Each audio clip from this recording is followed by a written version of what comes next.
Here are 5 things you definitely want to avoid if you want to live a healthier life. Love this game.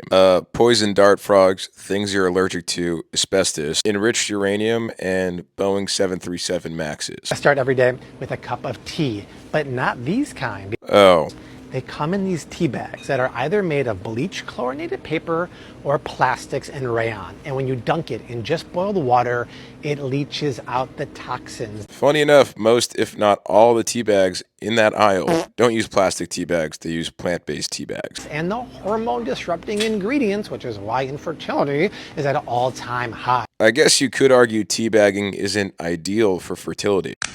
But counterpoint, Bobby, you might be one metaphorical tea bag away from being a healthier person. Vanilla caramel. How do they get those flavors in there without using any of the real ingredients? Artificial and natural flavors. Okay, and? The FDA says artificial flavors cannot be remotely real at all. And? They have to start with something real, like a hazelnut, then they can add hundreds of ingredients and solvents to manipulate the flavor. Still waiting on the part where you tell me how all that, including the dosing I would need, is bad for my health.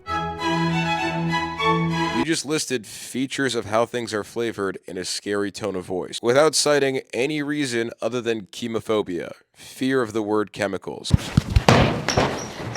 Bobby, you are chemicals.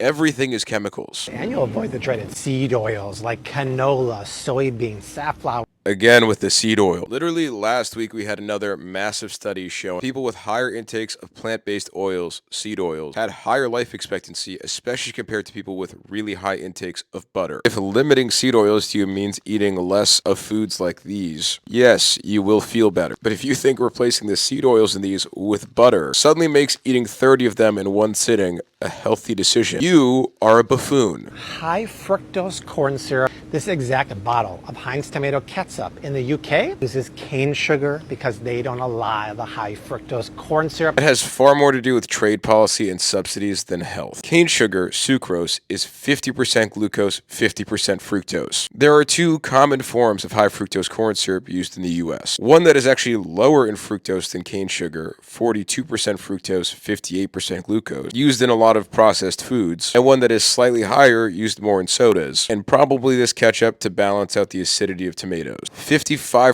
fructose, 45% glucose. Not that different. You do know, Bobby, that fructose has a lower glycemic profile than glucose, right? So having higher fructose than cane sugar would actually spike blood sugar a little bit less.